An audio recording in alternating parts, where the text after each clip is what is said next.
Hi friends, welcome to temple vlogs Renuka. అందరూ బాగున్నారా? నేను బాగున్నానండి. ఈ రోజు మన టెంపుల్ వ్లాగ్స్ లో నేను మీకు చూపిస్తున్న టెంపుల్ వచ్చేసి పల్నాడు జిల్లా అమరావతి మండలం మల్లాది గ్రామంలో స్వయంభూ వటవృక్షంలో వెలిసినటువంటి శ్రీ వెంకటేశ్వర స్వామివారి టెంపుల్ ని. ఈ టెంపుల్ మొత్తం చాలా బాగుంటుంది ఫ్రెండ్స్. స్కిప్ చేయకుండా లాస్ట్ వరకు చూడండి. ఈ టెంపుల్ కి మన సత్తెనపల్లి నుండి దాదాపు 30 కిలోమీటర్స్ ఉంటుంది.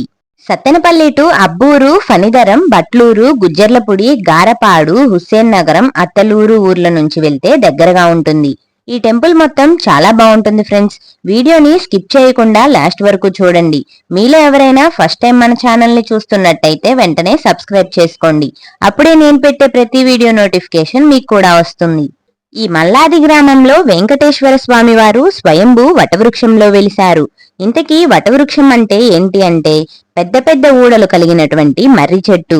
సాక్షాత్తు బ్రహ్మ, విష్ణు, మహేశ్వరుల యొక్క కలయిక కలిగినటువంటిదే ఈ యొక్క వటవృక్షం. ఇక్కడ మీరు చూస్తున్నారు కదా ఫ్రెండ్స్, చెట్టు ఇదే వటవృక్షం. కలియుగ దైవమైనటువంటి ఏడుకొండలవాడు స్వయంభూ వెలిసినటువంటి వృక్షం ఇది. మరి ఈ వటవృక్షంలో స్వామివారు ఎలా వెలిశారు, ఎప్పుడు వెలిశారు, అలాగే స్వామివారికి జరిగేటువంటి విశేష పూజా కార్యక్రమాల గురించి మొత్తం కూడా ఈ వీడియోలో తెలుసుకుందాం. ఓకే ఫ్రెండ్స్, ఇక టెంపుల్ మొత్తం చూస్తూ స్వామివారి యొక్క స్థల పురాణం గురించి తెలుసుకుందాం. కృష్ణా జిల్లా జగ్గయ్యపేట సమీపంలో తిరుమలగిరి అనే కొండ ఉంది. ఆ కొండ దగ్గర భరద్వాజుల వారు శిష్యులతో కలిసి తపస్సు చేసి హిమగిరి పర్వతమునకు వెళుతూ శ్రీ వెంకటేశ్వర స్వామి వారిని ఈ కొండ యందు ఉండవలసినదిగా ప్రార్థించారు. వారి కోరిక మేరకు స్వామివారు పుట్టరూపమున ఆ కొండయందు ఉండి భక్తుల కోరికలు తీర్చుతున్నారు. గుంటూరు జిల్లా అమరావతి పుణ్యక్షేత్రముకి 9 కిలోమీటర్ల దూరంలో గల ఈ మల్లాది గ్రామములో స్వామివారికి కొంతమంది మహాభక్తులు ఉన్నారు. ఈ మల్లాదివాసులు తిరుమలగిరి అడవులలో గోవులను మేపేవారు. అలా వారు పుట్టలో వెలిసినటువంటి స్వామివారిని చూశారు. ప్రతిరోజు కూడా గోవు యొక్క పాలతో స్వామివారికి అభిషేకము చేసి మల్లాదివాసులు స్వామిని పూజించేవారు. ఇలా ఉండగా ఒకరోజు మల్లాదివాసుల యొక్క గోవులకు వింత వ్యాధి సోకింది. అనారోగ్యంతో గోవులు మృత్యుముఖాన చేరాయి. దీంతో మల్లాదివాసులు వీటన్నింటికీ ఒకటే మార్గం అని నమ్మి వారందరూ కూడా స్వామివారిని పరిపరి విధాలుగా పూజలు చేసి మొక్కులు చెల్లించుకున్నారు. భక్తుల యొక్క ఆర్తనాదమును విన్న స్వామి వారిని కరుణించి గోవులకు ఆరోగ్యాన్ని ప్రసాదించాడు. శ్రీ వెంకటేశ్వరుని కరుణతో గోవులు రక్షణ పొందాయి. ఆ విధంగా మల్లాది గ్రామ వాసులు స్వామి సేవకు అంకితులై వెంకటేశ్వరుడు తమ ఆరాధ్య దైవమని నమ్మారు. అలా గ్రామస్తులు కృష్ణానది దాటి తిరుమలగిరి కొండకు వెళ్లేందుకు ఎంతో ఇబ్బందులు పడుతూ పోలేని స్థితిలో ఉన్నారు. వారు స్వామివారిని మా మల్లాది గ్రామమునందు ఉండవలసినదిగా భక్తితో వేడుకున్నారు.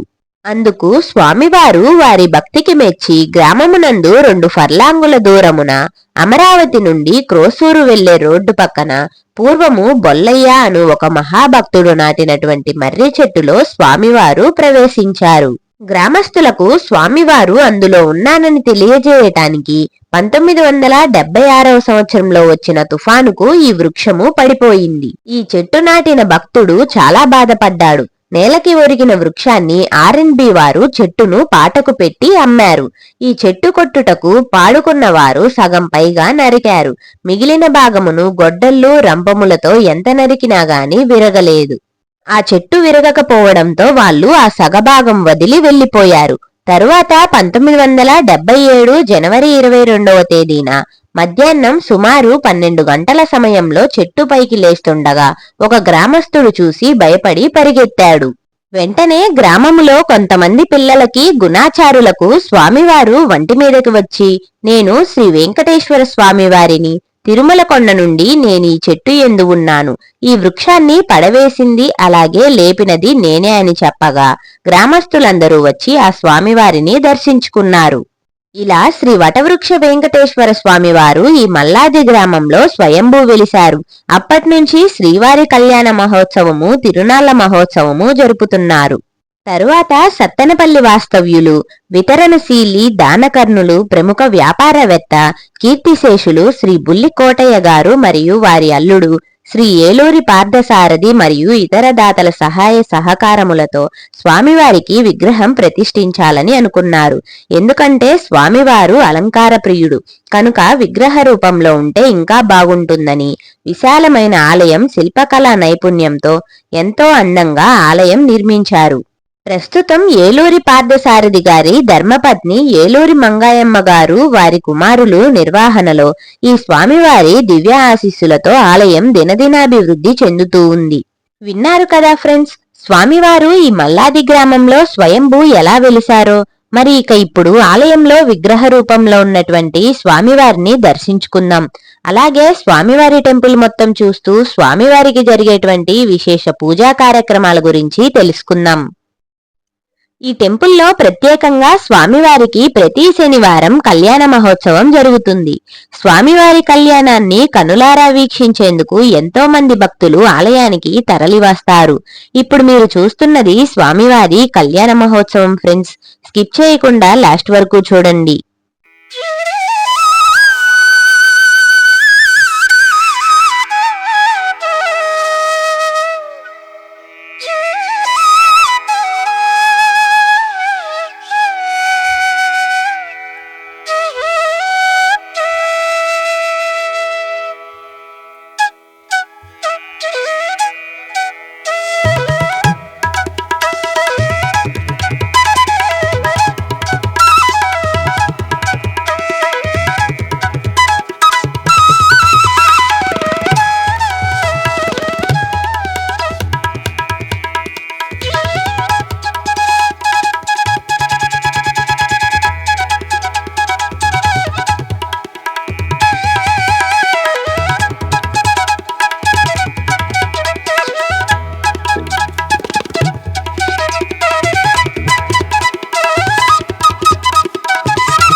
స్వామివారి కళ్యాణాన్ని చూశారు కదా ఫ్రెండ్స్.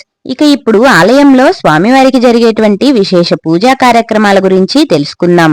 ఈ ఆలయంలో ప్రతి శనివారం గోపూజ చేస్తారు. అలాగే శ్రీ వెంకటేశ్వర స్వామివారి కళ్యాణ మహోత్సవం జరుగుతుంది. కళ్యాణం అయిపోయిన వెంటనే శ్రీ వెంకటేశ్వర స్వామివారికి సప్తహారతులు ఇస్తారు. అలాగే ధూపదీప నైవేద్యాలతో స్వామివారిని పూజిస్తారు. ఇప్పుడు స్వామివారికి సప్తహారతులు ఇస్తున్నారు ఫ్రెండ్స్, చూడండి.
స్వామివారి యొక్క సప్తహారతులు అయిపోయిన వెంటనే వచ్చినటువంటి భక్తులకు అన్నదాన కార్యక్రమం జరుగుతుంది. ఇదే విధంగా ప్రతి శనివారం స్వామివారికి పూజా కార్యక్రమాలు జరుగుతాయి. అలాగే వచ్చిన భక్తులకు అన్నదాన కార్యక్రమం కూడా జరుగుతుంది. ప్రతి సంవత్సరం చైత్రశుద్ధ నవమి రోజు స్వామివారికి వార్షికోత్సవం జరుగుతుంది. ఆ రోజున స్వామివారి విగ్రహం ప్రతిష్ఠించిన రోజు. అలాగే ప్రతి సంవత్సరం జనవరి 22వ తారీఖున స్వామివారి యొక్క తిరునాళ్ల మహోత్సవం అత్యంత వైభవంగా నిర్వహిస్తారు. తిరునాళ్ల ముందు రోజు 21వ తారీఖున కృష్ణానదీ తీరం నుంచి 108 బిందెలతో నీటిని తీసుకువచ్చి స్వయంభూ వెలిసిన వటవృక్ష వెంకటేశ్వర స్వామివారికి అభిషేకం చేస్తారు. స్వామివారి యొక్క ఉత్సవ విగ్రహాలు ఊరేగింపుతోటి గ్రామస్తులంతా కలిసి ఈ కార్యక్రమం చేస్తారు. ఇక 22వ తారీఖున అత్యంత వైభవంగా స్వామివారి యొక్క పెద్ద కళ్యాణ మహోత్సవం జరుగుతుంది. ఉదయం సుప్రభాత సేవ, స్నపన కార్యక్రమాలు నిర్వహిస్తారు. అలాగే స్వామివారికి సప్తహారతులు, గోపూజ, అన్నమాచార్య సంకీర్తనలు, కోలాటం, భజన సంకీర్తనలు నిర్వహిస్తారు.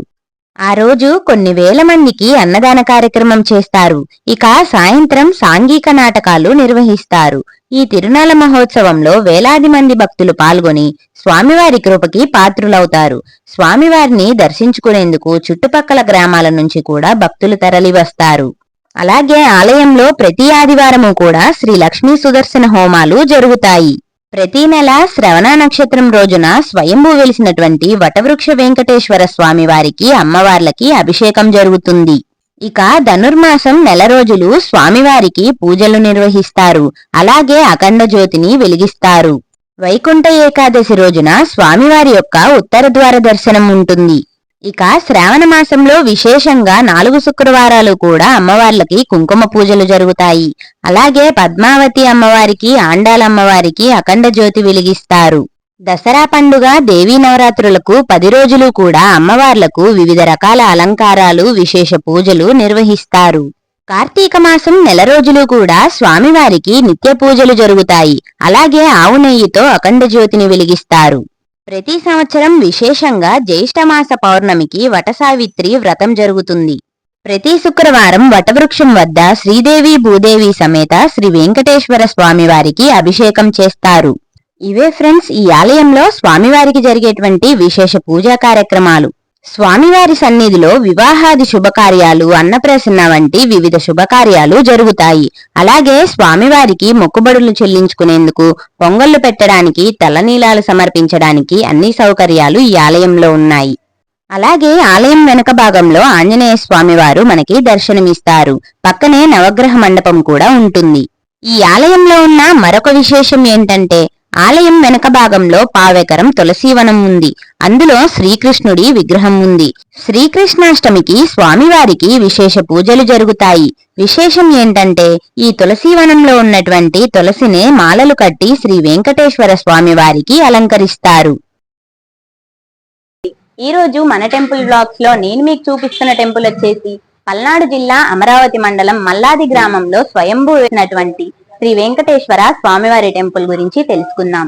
ఆలయ ధర్మకర్త అయినటువంటి ఏలూరి నారాయణమూర్తి గారి మాటల్లో ఆలయ విశిష్టత విశేషాల గురించి తెలుసుకుందాం. నమస్తే, నేను వేలూరి మంగాయమ్మ గారి కుమారుడు నారాయణమూర్తి, సత్తనపల్లి గ్రామం. ఈ గుడి యొక్క ఫౌండరీ ట్రస్ట్గా మమ్మగారు నియమితే ఉన్నారు. వారి కుమారులుగా మేము ఈ గుడిని నిర్వర్తిస్తున్నాము. స్వామివారి ఇక్కడ స్వయంభూ వెలిసి ఎన్ని సంవత్సరాలు అవుతుంది? 1977లో దీసీమ తుఫాన్ అప్పుడు ఈ స్వామివారు పడిపోయి దానంతా అదే లేచి నిలబడ్డది ఈ మర్రి చెట్టు. ఆ మర్రి చెట్టు నిలబడ్డాక ఇక్కడ ఉన్న చుట్టుపక్కల ఉన్న జనం అందరూ చూసి ఏందా మర్రి చెట్టు నిలబడ్డదని ఆశ్చర్యపోయారు. ఇంకా ఆ టైంలో జనం అందరూ గుమ్ముగూడితే ఆ జనంలో స్వామివారు ఒంటి మీదకి వచ్చి నేను ఇక్కడ వెలిశాను అని స్వామివారు వాక్కులు చెప్తే ఇంకా అక్కడి నుంచి ఆ ఊర్లో జనం అందరూ పూజలు కార్యక్రమాలు అన్ని నిర్వర్తిస్తే ఈ గుడిని కట్టడానికి గుడి లాక్ రావటానికి దానికి ఎవరా ఏందా అని ఆలోచిస్తుంటే సత్తెనపల్లిలో బుల్లికోటయ్య గారు మా తాతయ్య గారు వారి మనసుల్లో కలిగి మా తాతయ్య గారి దగ్గరికి వచ్చి ఇట్లాగా ఈ విషయం అంతా చెప్పారు. గుడి విషయం చెప్తే ఇక మా తాతయ్య గారు మొదటి నుంచి దాన ధర్మాలలో మొదట్లో ఉంటారు. ఆయన మనసులో ఈ స్వామి కూడా దొరబడి నువ్వే కదిలి వచ్చి గుడి కట్టించాలి నీ చేతుల మీద కానీ కళలో వాక్కు తెలియజేస్తే మా తాతయ్య గారు నిలబడి కట్టించారు. ఆయన కొన్నాళ్ళు తదనంతరం కాలం చేసినాక మా నాన్నగారు అంటే అల్లుడు గారు పార్థసారథి గారు వారికి అప్పచెప్పారు బాధ్యత. మా నాన్నగారు 90 వయసుల వంతు పూర్తి చేశారు. వారు సడన్ గా హార్ట్ అటాక్ వలన చనిపోతే ఇంకా ఎట్లాగా ఏందా అని మా కుటుంబంలో మేము అందరం చర్చించుకొని మనమే దేవుడు కార్యక్రమం వదిలిపెట్టడం ఎందుకు అని మా కుటుంబ సభ్యులంగా మేమే లాక్కొని వస్తున్నాం గుడిని. అందరూ 10 మంది సహాయ సహకారాల వలన భగవంతుడు కృప వలన మా సహాయ సహకారాలు కూడా పెద్దగా ఏం ఉండదు. భగవంతుడు కృప వలనే ఆయన నడిపించుకుంటా వస్తున్నాడు. దేవస్థానంలో జరిగేటువంటి ప్రత్యేక పూజా విశేషాల గురించి మేనేజర్ గారైనటువంటి భారతీ లక్ష్మి గారి మాటల్లో తెలుసుకుందాం. చెప్పండి. నమస్తే అండి, నేను గత 8 సంవత్సరాలుగా ఈ దేవస్థానంలో మేనేజర్ గా చేస్తున్నానండి. నాకు ముందుగా అశోక్ గారని చేశారు. వారు కాలం చేసిన కాడి నుంచి కూడా ఈ 8 సంవత్సరాలుగా నేను చేస్తున్నాను. ఇక్కడ జరిగే కార్యక్రమాలు ప్రతి శ్రవణ నక్షత్రం రోజున స్వామివారి అభిషేకాలు జరుగుతాయి. అమ్మవార్ల నక్షత్రాలు పొబ్బ ఉత్తర నక్షత్రాల మా వలన ఆ యొక్క అభిషేకాలు అమ్మవార్లకు కూడా జరుగుతాయి. ప్రతి నిత్యము పూజా కార్యక్రమాలు జరుగుతాయి. అన్నప్రాసన కార్యక్రమాలు, కళ్యాణాలు, ప్రతి శనివారం కళ్యాణ కార్యక్రమము, అన్నదాన కార్యక్రమం ఇక్కడ విచ్చేసిన భక్తులందరికీ కూడా అన్నదాన కార్యక్రమం జరుగుతుంది.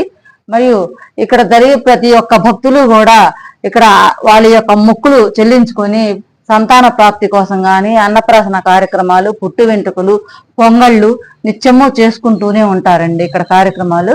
శ్రావణ మాసంలో లక్ష్మీదేవి గారికి 4 వారాలు కుంకుమ పూజలు, లలితా సహస్రనామము, మణిదీప వర్ణన పారాయణ జరుగుతూ ఉంటుంది. ధనుర్మాసంలో గోదాదేవికి అక్కడ అమ్మవారికి అఖండ దీపంతో ఈ 30 రోజులు జరుగుతుంది. వైశాఖ మాసము, కార్తీక మాసముల్లో కూడా ఆవునేతితోటి స్వామివారికి అఖండ దీపారాధన జరుగుతుంది. ధనుర్మాసంలో ప్రతి ఈ నెల మొత్తం కూడా అందరి భక్తుల యొక్క కోరిక మేరకు గోత్రనామాలతోటి జరుగుతాయండి. వరలక్ష్మి వ్రతము 4వ శ్రావణ మాసంలో 4వ వారం రోజున వరలక్ష్మి వ్రతం జరుగుతుంది. జ్యేష్ఠ మాసంలో పౌర్ణమి రోజున అమ్మవారికి వట సావిత్రి వ్రతము అనేటువంటి కార్యక్రమం ఈ ప్రాంతంలో ఎక్కడా జరగటం లేదండి. ఈ యొక్క మల్లాది గ్రామంలోనే జరుగుతుంది. ఇక్కడ చాలా వైభవంగా కూడా ఈ వట సావిత్రి వ్రతం గురించి ఎవరికి తెలియదు. ఇక్కడ కార్యక్రమం జరుపుతున్న కాడి నుంచి కూడా వాళ్ళకి వట సావిత్రి అంటే ఏమిటి, ఆమె ఎవరు అనేటువంటి వివరం కూడా ఇక్కడ మనం కథ రూపేణ చెప్పడం జరుగుతుంది మా పూజారి గారి ద్వారా. అది సార్, మరియు ఈ ఈ ప్రాంగణంలో గోవులు 10 గోవులు ఉన్నాయి. ఈ గోవులకి ప్రతిరోజు ప్రతి శనివారం కూడా గోపూజ జరుగుతుంది. మన దేవస్థానం వెనుక వైపున రాధాకృష్ణుల విగ్రహ నిర్మాణం త్వరలో జరుగుతుంది. ప్రస్తుతానికి ఇప్పుడు కృష్ణ విగ్రహం ఉంది, తులసీవనం ఉన్నది. ఆ ప్రాంగణంలో కూడా వచ్చిన భక్తులు ఆ ప్రదక్షిణాలు చేసుకుంటూ ఉంటారు.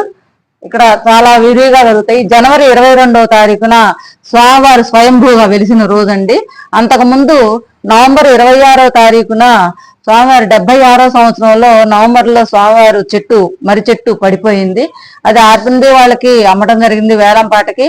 తర్వాత అది కొట్టేసిన తర్వాత 3 నెలలకి జనవరి 22వ తారీఖు 77వ సంవత్సరంలో మధ్యాహ్నం పూట ఒక రైతు ఇక్కడ కూర్చొని ఉండగానే ఆ చెట్టు చూస్తుండగానే చెట్టు లెగవటం చూశారు ఆయన, తోమాటి నరసింహారావు గారని. వారి ఆ చెట్టు లేవటం చూసి దిగ్భ్రాంతితో ఆయన మూర్ఛ ఇదైనారు. తర్వాత ఊళ్ళో వాళ్ళకి స్వామివారి చెట్టు మనం వేళ్లతో సహా లోపలికి వెళ్ళిపోయిన తర్వాత ఆయన మన స్మరణలోకి వచ్చేసిన తర్వాత ఊర్లో వాళ్ళందరికీ కూడా ఈ యొక్క విషయం గురించి చెప్పడం జరిగింది. ఆ చెప్పిన ముందే ఊర్లోకి వెళ్ళక ముందే పిల్లలకి, పొలంలో ఉన్న వాళ్ళకి, పెద్దలకి, గణాచారులకి స్వామివారు ఒంటి మీదకి వచ్చి, మేము ఈ తిరుమలగిరి నుండి మీ యొక్క భక్తి రూపేణ, మీ యొక్క కోరిక రూపేణ నేను చెట్టు రూపంలో వెలిసి ఉన్నాను. నా మహిమ వల్లే ఈ చెట్టు పడిపోవటం గాని లెగవటం గాని జరిగింది. కనుక మీరు ఇక్కడే మీరు యొక్క మొక్కులు తీర్చుకొని మీ యొక్క కార్యక్రమాలు జరుపుకోండి అని చెప్పేసి స్వామివారు విన్నవించారు. అదే ప్రకారంగా ఆ రోజు నుంచి కూడా భక్తులు పొంగళ్ళు చేసుకోవటం గాని, వాళ్ళ ఇక్కడ పెళ్లిళ్ళు కూడా బాగా జరుగుతాయండి. మరి వాళ్ళ యొక్క మొక్కులు తీర్చుకుంటారు. పిల్లల సంతానం కోసం ఇక్కడ ముడుపులు కట్టుకుంటారు. వారి యొక్క కోరికలు ఎంతో మందికి నెరవేరటం జరిగింది. ఈ యొక్క దేవస్థానాన్ని అమెరికాలో ఉన్నటువంటి శ్రీనివాస్ గారు ఆయన సలహా ప్రకారంగా ఇక్కడ వారి అన్నగారులు వేలూరు సీతారామయ్య గారు, నారాయణమూర్తి గారు వీళ్ళ సహకారంతో మేము ఇక్కడ మేనేజర్లుగా గాని, ఇక్కడ ఇచ్చేసినటువంటి వర్కర్లు గాని వారి సలహా మేరకు ఇక్కడ కార్యక్రమాలు జరపడం జరుగుతుందండి. ఇక్కడ లక్ష్మీ సదస్సు హోమాలు కూడా 50 సంవత్సరానికి 55 ఆదివారాలు జరుగుతాయండి. ఇంతకు ముందు గతంలో 2 సంవత్సరాలు జరిగినాయి. అదేవిధంగా మరలా కూడా ఈ లక్ష్మీ సదస్సు హోమాలు ప్రారంభం చేయాలని మా దేవస్థానం వారు నిర్ణయం జరిగింది. ఇప్పటికీ కళ్యాణాలు మొదలయ్యి 20 సంవత్సరాలు అయినాయండి. ఈ రోజుతోటి 894 కళ్యాణాలు స్వామివారి పూర్తి చేసుకున్నారు సార్. ఇదే విధంగా ఇంకా ఈ కలియుగాంతం వరకు కూడా ఇదే కార్యక్రమాలు ఇంకా విరివిగా కొనసాగించాలని ఆ స్వామివారిని ప్రార్థిస్తున్నాం. మా వీడియోస్ కనుక మీకు నచ్చినట్టయితే లైక్ చేయండి, షేర్ చేయండి, సబ్స్క్రైబ్ చేయండి.